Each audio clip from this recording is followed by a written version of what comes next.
Señor presidente de FIDA, señores jefes de Estado, señor presidente del Consejo de Ministros de Italia, señores ministros, señores delegados y representantes permanentes de los Estados miembros, señoras, señores,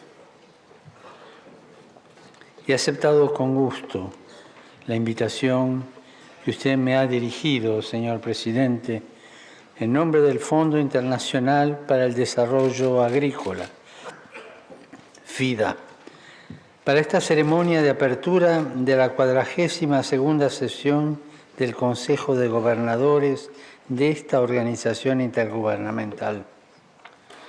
Mi presencia desea traer a esta sede los anhelos y necesidades de la multitud de hermanos nuestros que sufren en el mundo.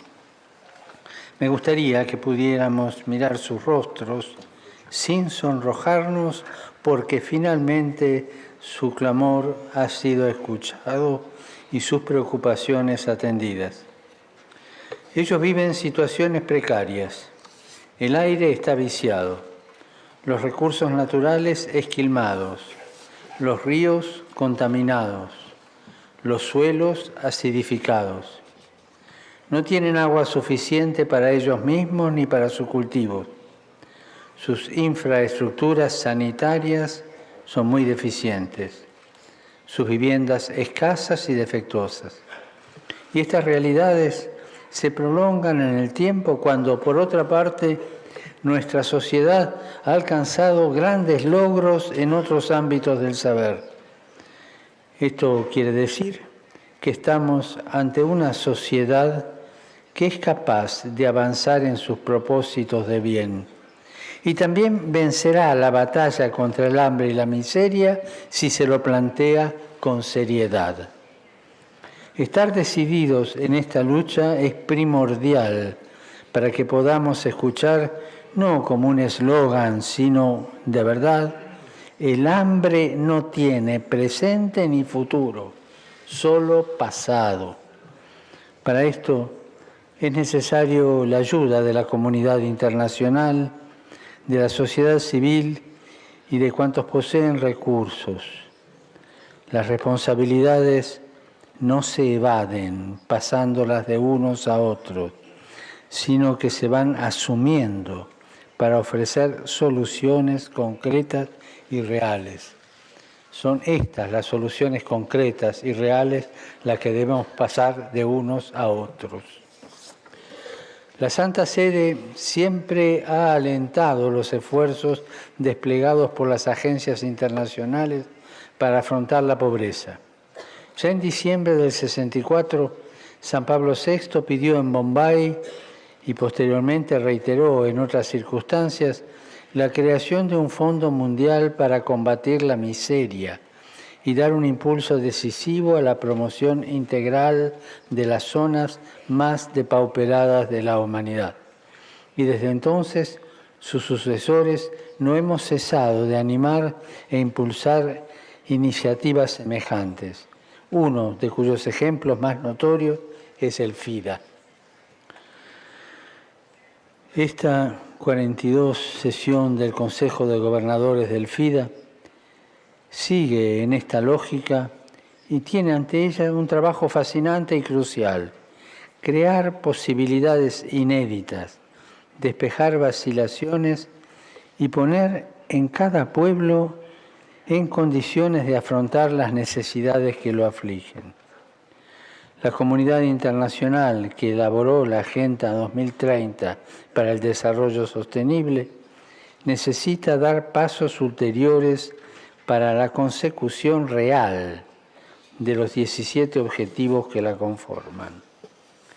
A este respecto, la aportación del FIDA resulta imprescindible para poder cumplir los dos primeros objetivos de la agenda, los referidos a la erradicación de la pobreza, la lucha contra el hambre y la promoción de la soberanía alimentaria.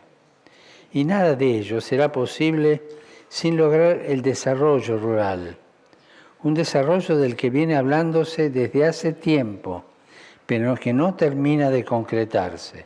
Y resulta paradójico que buena parte de los más de 820 millones de personas que sufren hambre y malnutrición en el mundo viva en zonas rurales. Esto es paradójico. Y se dedique a la producción de alimentos y sea campesina. Además, el éxodo del campo a la ciudad es una tendencia global que no podemos obviar en nuestras consideraciones. El desarrollo local, por lo tanto, tiene valor en sí mismo y no en función de otros objetivos. Se trata de lograr que cada persona, cada comunidad, pueda desplegar sus propias capacidades de un modo pleno, viviendo así una vida humana digna de tal nombre. Ayudar a desplegar esto, pero no de arriba hacia abajo, sino con ellos y para ellos. Pour et avec, dijo el señor presidente.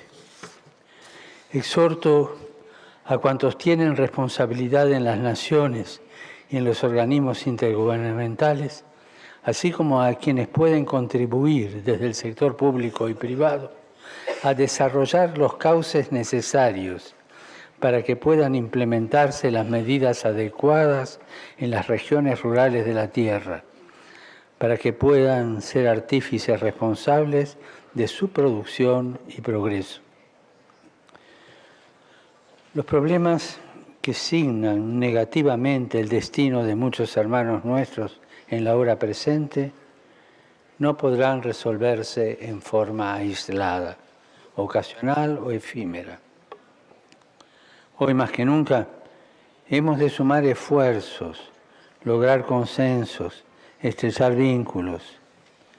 Los retos actuales son tan intrincados y complejos que no podemos seguir afrontándolos de forma ocasional con resoluciones de emergencia. Habría que otorgar protagonismo directo a los propios afectados por la indigencia, sin considerarlos meros receptores de una ayuda que puede acabar generando dependencias. Y cuando un pueblo se acostumbra a depender, no se desarrolla. Se trata de afirmar siempre la centralidad de la persona humana, recordando que los nuevos procesos que se van gestando no siempre pueden ser incorporados en esquemas establecidos desde afuera, sino que deben partir de la cultura local, que es original siempre. Y en este sentido, y como viene ocurriendo en los últimos años, el FIDA ha conseguido mejores resultados a través de una mayor descentralización, impulsando la cooperación sur-sur, diversificando las fuentes de financiación y los modos de actuación, promoviendo una acción basada en las evidencias y que a la vez genera conocimiento. Los animo fraternalmente a continuar por este camino, que es humilde, pero es el justo. Un camino que debe redundar siempre en la mejora de las condiciones de las personas más menesterosas. Finalmente, comparto con ustedes unas reflexiones más específicas en torno a la temática innovaciones e iniciativas empresariales en el mundo rural que guía esta sesión del Consejo de Gobernadores del FIDA. Es necesario apostar por la innovación, la capacidad de emprendimiento, el protagonismo de los actores locales y la eficiencia de los procesos productivos para lograr la transformación rural con vistas a erradicar la desnutrición y a desarrollar de forma sostenible el medio campesino. Y en ese contexto es necesario fomentar una ciencia con conciencia y poner la tecnología realmente al servicio de los pobres. Por otra parte, las nuevas tecnologías no deben contraponerse a las culturas locales y a los conocimientos tradicionales, sino complementarlos y actuar en sinergia con los mismos. Los animo a todos ustedes aquí presentes y a los que trabajan de forma habitual en el Fondo Internacional para el Desarrollo Agrícola para que sus trabajos, desvelos y deliberaciones sean en beneficio de los descartados en esta cultura del descarte, en beneficio de las víctimas de la indiferencia y del egoísmo. Y así podamos ver la derrota total del hambre y una copiosa cosecha de justicia y prosperidad. Muchas gracias.